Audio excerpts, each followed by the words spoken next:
پھر اہل ایمان کو سمجھایا کہ دیکھو اصل زندگی کون سی ہے. اب یہ بات ہے وہ کہ جو میں کہا ہے کئی دفعہ کہ آخرت پر یقین کے بغیر اقامت دین کی جدوجہد ہو ہی نہیں سکتی. 2 قدم نہیں چلا جا سکتا، حقیقی معنوں میں نہیں چلا جا سکتا. سنیں اب، من کان یرجو لقاء اللہ، جو اللہ سے ملاقات کا امیدوار ہو، جسے توقع ہو کہ اسے اللہ سے ملنا ہے، فإن اجل اللہ لآت، تو بے شک اللہ کا وعدہ تو پورا ہونا ہی ہے.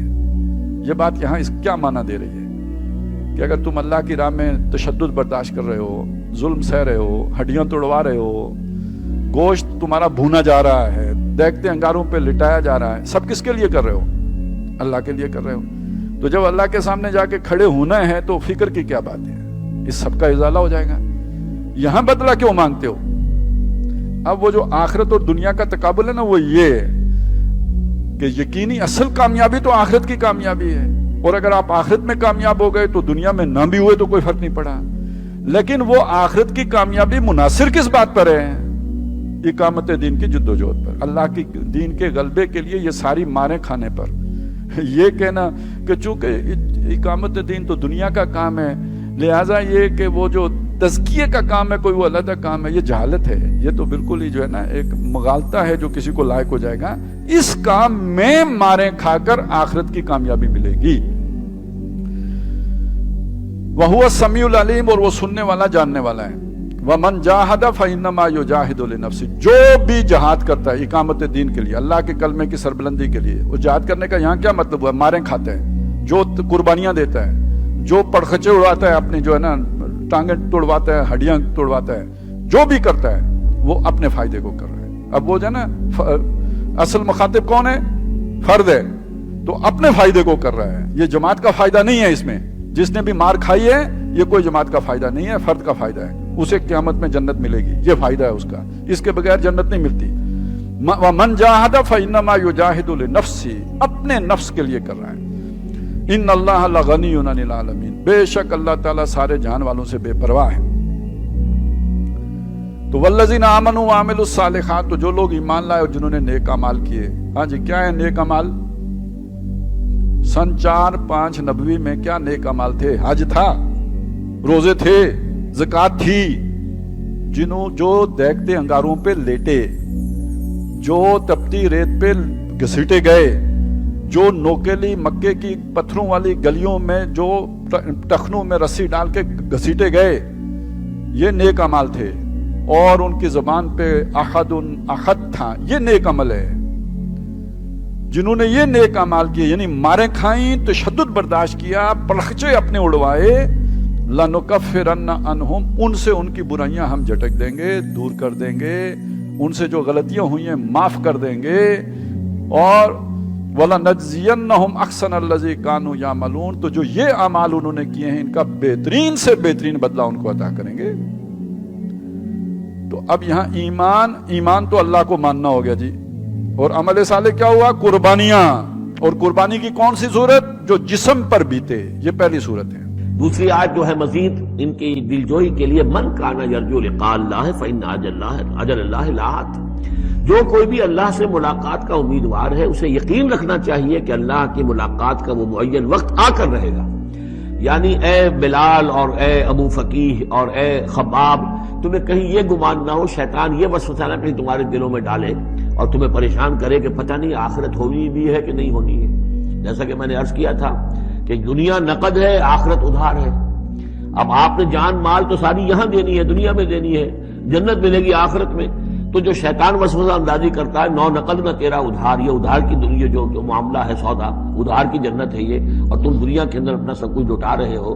تو ایسا نہ ہو، تمہیں یقین رکھنا چاہیے کہ وہ وقت آ کر رہے گا، اور اللہ تعالیٰ تمہاری ان تمام ایثار اور قربانی کی جو تم دے رہے ہو اس کے دین کے لیے، اس کی توحید کے لیے، اس کا بھرپور تمہیں صلہ دے گا. وَهُوَ السَّمِيعُ الْعَلِيمُ، وہ سب کچھ سننے والا ہے اور سب کچھ جاننے والا ہے، اس کی نگاہ سے کوئی چیز پوشیدہ نہیں ہے. وَمَنْ جَاهَدَ فَإِنَّمَا يُجَاهِدُ نَفْسِهِ. اب پھر ایک ذرا تھوڑے سے سرزنش کی آیت بھی آ گئی. 2 آئی تھی سرزنش کے انداز میں، 2 دلجوئی کے انداز میں، اب پھر سرزنش کا انداز ہے. وہ کیا ہے؟ وَمَنْ جَاهَدَ فَإِنَّمَا يُجَاهِدُ لِنَفْسِهِ.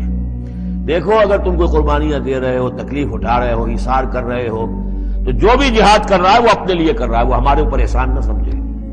اللہ تعالیٰ کی شان اس سے بہت اونچی ہے. یہ ہم سورہ حجرات میں جا کر پڑھیں گے، یمنون علیک ان اسلموا قل لا تمنوا علی اسلامکم بل اللہ یمن علیکم ان ہداکم للایمان. تم اگر اللہ کے لیے، اللہ کے دین کے لیے کچھ کرتے ہو تو نہ احسان سمجھو اللہ پر اور نہ احسان سمجھو اللہ کے رسول پر. اللہ کا احسان ہے کہ اس نے تمہیں قبول کر لیا ہے اور تمہیں یہ ساری کام کرنے کی توفیق کو دے رہا ہے، یہ احسان مانو. منت بنے کی خدمت سلطان ہمیں کو نہیں، اس کا احسان نہ دھرو بادشاہ پر کہ تم خدمت کر رہے ہو بادشاہ کی. منت سے نہ سزو کہ بخدمت بداشتت، اس کا احسان مانو کہ اس نے تمہیں خدمت کا موقع دیا ہے. تو اللہ تعالیٰ کا احسان مانو اور یہ نہ سمجھو کہ تم اللہ پر کوئی احسان کر رہے ہو. ومن جاہد فانما یجاہد نفسہ. اب دیکھ رہے کہ کس قدر متعلق یہ چیزیں ہیں، انسانی احساسات ہوتے ہیں، اس طرح کے خیالات آتے ہیں. ان اللہ لغنی عن العالمین. اللہ تعالیٰ تو تمام جہانوں سے غنی ہے، اسے کسی کی احتیاج نہیں ہے. والذین آمنوا وعملوا الصالحات. اب ایک آیت آ رہی ہے پھر دل جوئی والی. اور جو لوگ ایمان لائے اور جو لوگ نیک عمل کریں گے، ایمان کے تقاضے پورے کریں گے، ثابت قدم رہیں گے، ان مصیبتوں کو جھیلیں گے، لنکفرن عنہم سیئاتہم. ہم لازماً دور کر دیں گے ان سے ان کی برائیوں کو. ان کے نامہ اعمال کے اوپر اگر کوئی دھبے ہوئے بھی، کوئی چھینٹی ہوئی بھی تو ہم انہیں ہٹا دیں گے. اور وَلَنَجْزِيَنَّهُمْ أَحْسَنَ الَّذِي كَانُوا يَعْمَلُونَ. اور لازماً بدلہ دیں گے. اس رکوع میں آپ دیکھ رہے ہیں کہ یہ جو لام مفتوح شروع میں اور پھر نون مشدد جو ہے وہ کس قدر تکرار کے ساتھ آ رہا ہے. فَلَيَعْلَمَنَّ اللَّهُ الَّذِينَ صَدَقُوا وَلَيَعْلَمَنَّ الْكَاذِبِينَ. آیت نمبر 3 کے اندر بھی 2 مرتبہ وہ صیغہ آیا. اب یہاں جو آیا لَنُكَفِّرَنَّ عَنْهُمْ سَيِّئَاتِهِمْ. ہم لازماً ان سے ان کی برائیوں کو دور کر دیں گے. وَلَنَجْزِيَنَّهُمْ أَحْسَنَ الَّذِي كَانُوا يَعْمَلُونَ. اور یقیناً بدلہ دیں گے انہیں بہت عمدہ ان کے اعمال کا. جو کوئی اللہ سے ملنے کی توقع رکھتا ہو اسے معلوم ہونا چاہیے کہ اللہ کا مقرر کیا ہوا وقت آنے ہی والا ہے اور اللہ سب کچھ سنتا اور جانتا ہے. مقرر کیا ہوا وقت آنے ہی والا ہے. یعنی جو شخص حیات اخروی کا قائل ہی نہ ہو اور یہ سمجھتا ہو کہ کوئی نہیں ہے جس کے سامنے ہمیں اپنے اعمال کی جواب دہی کرنی ہو، اور کوئی وقت ایسا نہیں آنا ہے جب ہم سے ہمارے کارنامہ زندگی کا محاسبہ کیا جائے، اس کا معاملہ تو دوسرا ہے. وہ اپنی غفلت میں پڑا رہے اور بے فکری کے ساتھ جو کچھ چاہے کرتا رہے. اپنا نتیجہ اپنے اندازوں کے خلاف وہ خود دیکھ لے گا. لیکن جو لوگ یہ توقع رکھتے ہیں کہ ایک وقت ہمیں اپنے خدا کے حضور حاضر ہونا ہے اور اپنے اعمال کے مطابق جزا و سزا بھی پانی ہے، انہیں اس غلط فہمی میں نہ رہنا چاہیے کہ موت کا وقت کچھ بہت دور ہے. ان کو تو یہ سمجھنا چاہیے کہ وہ بس قریب ہی آ لگا ہے اور عمل کی مہلت ختم ہوا ہی چاہتی ہے. اس لیے جو کچھ بھی وہ اپنی عاقبت کی بھلائی کے لیے کر سکتے ہوں کر لیں. طول حیات کے بے بنیاد بھروسے پر اپنی اصلاح میں دیر نہ لگائیں. سب کچھ سنتا اور جانتا ہے. یعنی ان کو اس غلط فہمی میں بھی نہ رہنا چاہیے کہ ان کا سابقہ کسی شہ بے خبر سے ہے. جس خدا کے سامنے انہیں جواب دہی کے لیے حاضر ہونا ہے وہ بے خبر نہیں بلکہ سمیع و علیم خدا ہے. ان کی کوئی بات بھی اس سے چھپی ہوئی نہیں ہے. جو شخص بھی مجاہدہ کرے گا اپنے ہی بھلے کے لیے کرے گا. اللہ یقیناً دنیا جہان والوں سے بے نیاز ہے. اپنے ہی بھلے کے لیے کرے گا.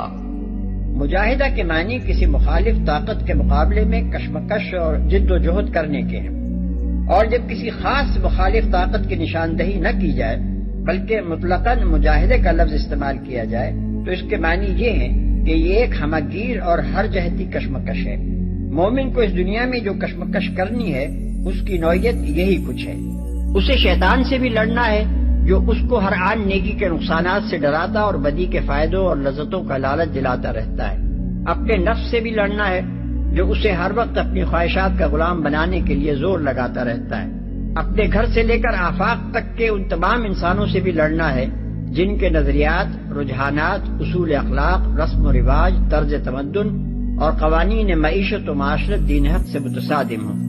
اور اس ریاست سے بھی لڑنا ہے جو خدا کی فرما برداری سے آزاد رہ کر اپنا فرمان چلائے اور نیکی کے بجائے بدی کو فروغ دینے میں اپنی قوت صرف کرے.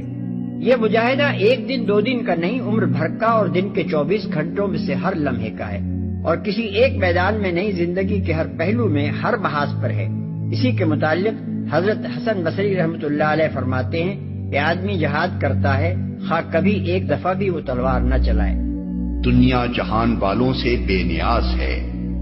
یعنی اللہ تعالیٰ اس مجاہدے کا مطالبہ تم سے اس لیے نہیں کر رہا ہے کہ اپنی خدائی قائم کرنے اور قائم رکھنے کے لیے اسے تمہاری کسی مدد کی ضرورت ہے، اور تمہاری اس لڑائی کے بغیر اس کی خدائی نہ چلے گی، بلکہ وہ اس لیے تمہیں اس کشمکش میں پڑنے کی ہدایت کرتا ہے کہ یہی تمہاری ترقی کا راستہ ہے۔ اسی ذریعے سے تم بدی اور گمراہی کے چکر سے نکل کر نیکی اور صداقت کی راہ پر بڑھ سکتے ہو۔ اسی سے تم میں یہ طاقت پیدا ہو سکتی ہے کہ دنیا میں خیر و صلاح کے علمبردار اور آخرت میں خدا کی جنت کے حقدار بنو۔ تم یہ لڑائی لڑ کر خدا پر کوئی احسان نہ کرو گے، اپنا ہی بھلا کرو گے۔ اور جو لوگ ایمان لائیں گے اور نیک اعمال کریں گے ان کی برائیاں ہم ان سے دور کر دیں گے اور انہیں ان کے بہترین اعمال کی جزا دیں گے۔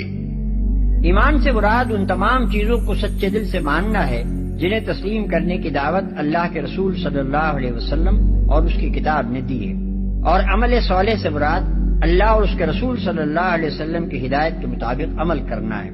دل و دماغ کا عمل صالح یہ ہے کہ آدمی کی فکر اور اس کے خیالات اور ارادے درست اور پاکیزہ ہوں۔ زبان کا عمل صالح یہ ہے کہ آدمی برائی پر زبان کھولنے سے بچے اور جو بات بھی کرے حق و انصاف اور راستی کے مطابق کرے، اور اعضاء و جوارح کا عمل صالح یہ ہے کہ آدمی کی پوری زندگی اللہ کے اطاعت و بندگی میں اور اس کے احکام و قوانین کی پابندی میں بسر ہو۔ اس ایمان و عمل صالح کے دو نتیجے بیان کیے گئے ہیں، ایک یہ کہ آدمی کی برائیاں اس سے دور کر دی جائیں گی، دوسرا یہ کہ اسے اس کے بہترین اعمال کی اور اس کے اعمال سے بہتر جزا دی جائے گی۔ برائیاں دور کرنے سے مراد کئی چیزیں ہیں، ایک یہ کہ ایمان لانے سے پہلے آدمی نے خواہ کیسے ہی گناہ کیے ہوں، ایمان لاتے ہی وہ سب معاف ہو جائیں گے۔ دوسرے یہ کہ ایمان لانے کے بعد آدمی نے بغاوت کے جذبے سے نہیں بلکہ بشری کمزوری سے جو قصور کیے ہوں اس کے نیک اعمال کا لحاظ کر کے ان سے درگزر کیا جائے گا۔ تیسرے یہ کہ ایمان و عمل صالح کی زندگی اختیار کرنے سے آدمی کے نفس کی اصلاح آپ سے آپ ہوگی اور اس کی بہت سی کمزوریاں دور ہو جائیں گی۔ ایمان و عمل صالح کی جزا کے متعلق جو فقہ ارشاد فرمایا گیا ہے وہ ہے لَنَجْزِيَنَّهُمْ أَحْسَنَ الَّذِي كَانُوا يَعْمَلُونَ۔ اس کے دو مطلب ہیں، ایک یہ کہ آدمی کے نیک اعمال میں سے جو اعمال سب سے زیادہ اچھے ہوں گے ان کو ملحوظ رکھ کر اس کے لیے جزا تجویز کی جائے گی، دوسری یہ کہ آدمی اپنے عمل کے لحاظ سے جتنی جزا کا مستحق ہوگا اس سے زیادہ اچھی جزا اسے دی جائے گی۔ یہ بات دوسرے مقامات پر بھی قرآن میں فرمائی گئی ہے، مثلا سورہ انعام میں فرمایا من جاء بالحسنۃ فلہ عشر امثالھا، آیت 160، یعنی جو نیکی لے کر آئے گا اس کو اس سے 10 گنا اجر دیا جائے گا، اور سورہ قصص میں فرمایا من جاء بالحسنۃ فلہ خیر منھا، آیت 84، یعنی جو شخص نیکی لے کر آئے گا اس کو اس سے بہتر اجر دیا جائے گا، اور سورہ نساء میں فرمایا ان اللہ لا یظلم مثقال ذرۃ وان تک حسنۃ یضاعفھا، آیت 40، یعنی اللہ ظلم تو ذرہ برابر نہیں کرتا اور اگر نیکی ہو تو اس کو کئی گنا بڑھاتا ہے۔